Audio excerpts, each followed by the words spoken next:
Charlize, thank you very much for talking to Eyewitness News today. You, of course, are in the country with your Charlize Theron outreach project. Can you tell me a little bit more about that project, how it works, and how it fits in with the Show My Dreams Cafe initiative? So with the Charlize Theron Africa Outreach Project, what we initially tried to do since our launch in 2007 was to find amazing, incredibly integrated grassroots organizations, African grassroots organizations here in South Africa who are doing incredible work when it comes to prevention of HIV and AIDS in the adolescent community.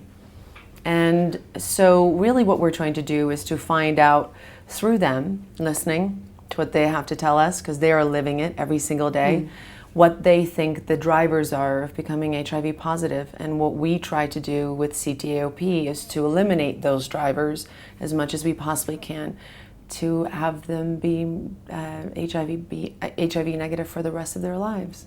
What are some of those drivers that you guys have identified?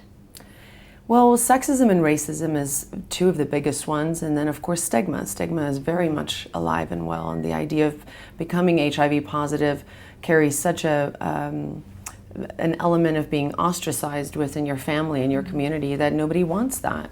And so it's really trying to normalize HIV and to normalize taking ownership and pride in knowing your status. And you know, this isn't a death sentence anymore.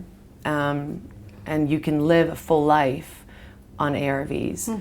But we're also trying to eliminate this epidemic. We want to stop AIDS. And so in order to do that, we want to try to not have donors treat us out of HIV anymore, but to actually say, how do we not become HIV positive to even be on the treatment? And so a big part of that for us in realizing that women really are, you know, women fall through the cracks, young girls fall through the cracks, sex workers, obviously gay men and gay women fall through the cracks. And so you have to kind of find the women, the people that are the most vulnerable, to find out what those drivers really are. And I think the biggest ones is when you talk to young women, you know, telling them not to become HIV positive and to be financially independent and to take care of themselves and make choices and decisions for themselves. It's a very hard thing to do when they're not able to do that. And we, I think, in this country know very much about blessers, and when you have a young girl that has absolutely no financial independence, that is the only way she's going to that she thinks she's going to move forward in her life. And so it's really trying to eliminate all of these, I think, pitfalls for young women and young men in order to really stop this epidemic once and for all. You spoke of stigmas right now, and we do have millions of South Africans living with HIV and AIDS in the country. Do you think that we've made some headway in combating and really breaking down those stigmas? Have we made progress with that regard at all? I think we have, and we also haven't. I think whenever I talk about HIV and AIDS in South Africa, you can talk about something very positive and you can flip it really quickly and make it negative. I mean, look, we have the largest treatment program in the world. That's incredibly positive, but we still have 53% of our infected people not on treatment. And so we have more to do. And I think that's the frustration for me with this epidemic, because we have done a lot in the last 30 years when it comes to AIDS and HIV, especially in the Western world. You know, which is another frustration of mine. Why don't we value Africans as much as we do people living in the Western world? Why is it that that epidemic is barely talked about now in the Western world? Not gone, but barely talked about. And here it's still thriving, and we're seeing the effects of it every single day. I saw it yesterday when I visited one of our sites. So it's really trying to call it out for what it is, and I try to do that every single time or moment and a chance I get.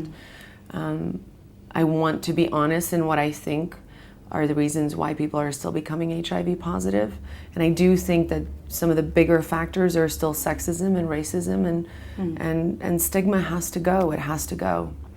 just to get back to the trauma centres, what services will they be providing? Because they will be working with young women specifically. What exactly will they be offering these people? Really what they're offering is a safe space for young women. And there's just not enough safe spaces for adolescents in this country.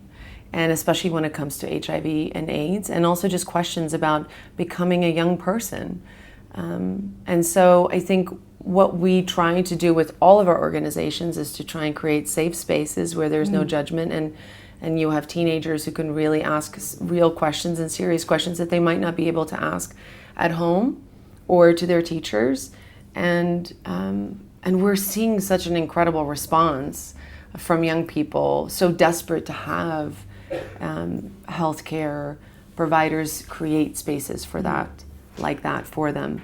And so young girls can actually step into a booth, or they can get on their phone and they can ask a question that will be answered immediately about anything.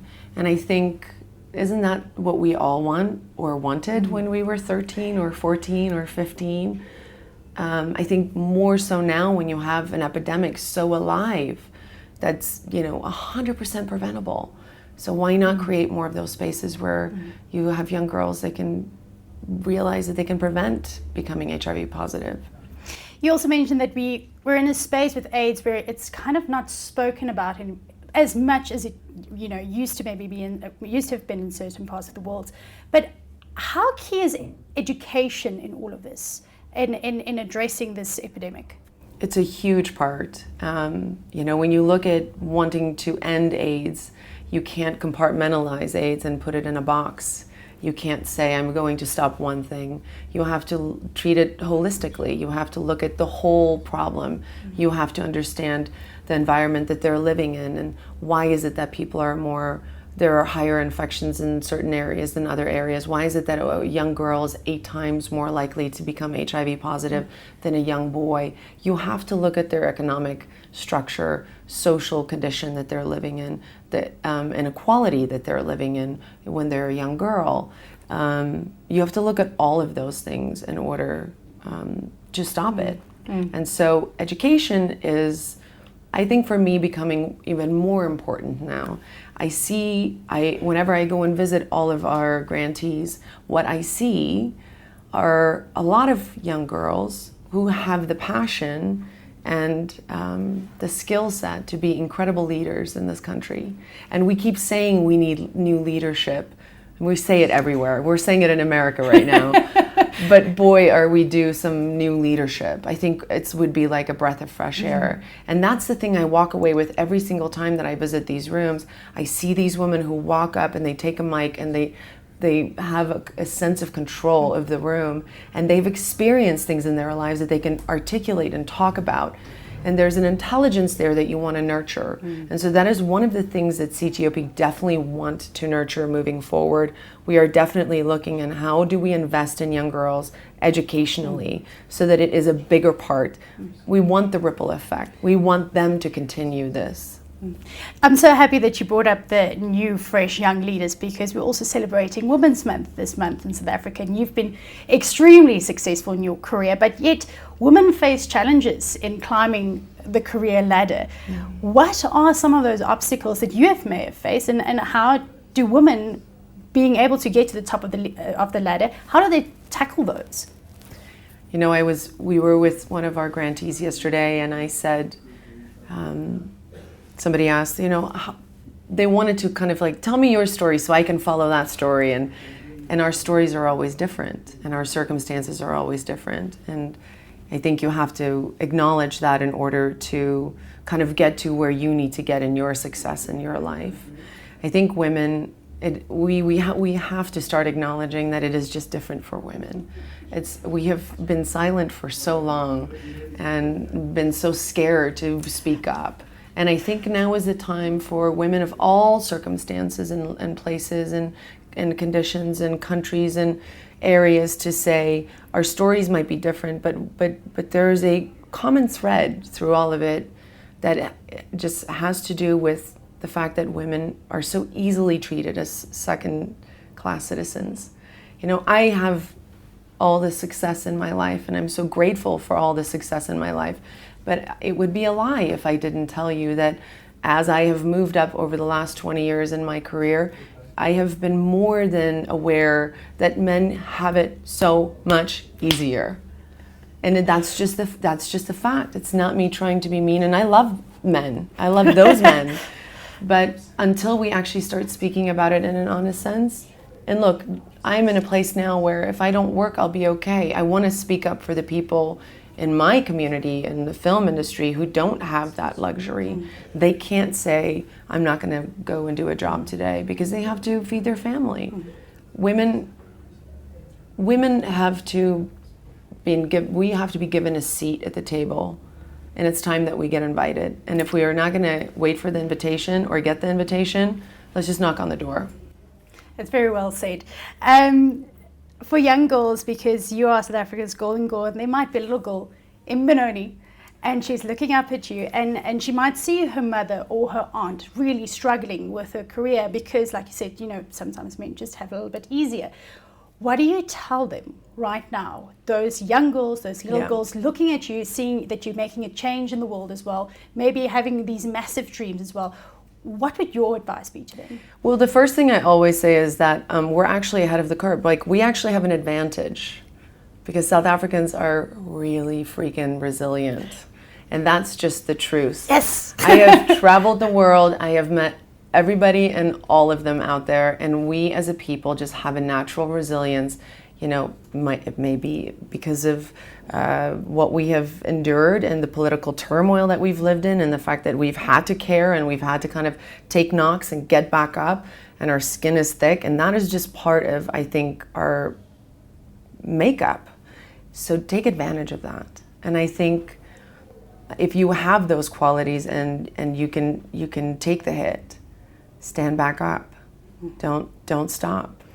And so having that advantage, just utilize that as much as you can to your advantage. And that's what I had to do, And I think mothers need to be more encouraging of their daughters to do that, and not kind of allowing them to just sit back and be complacent, and push your daughters.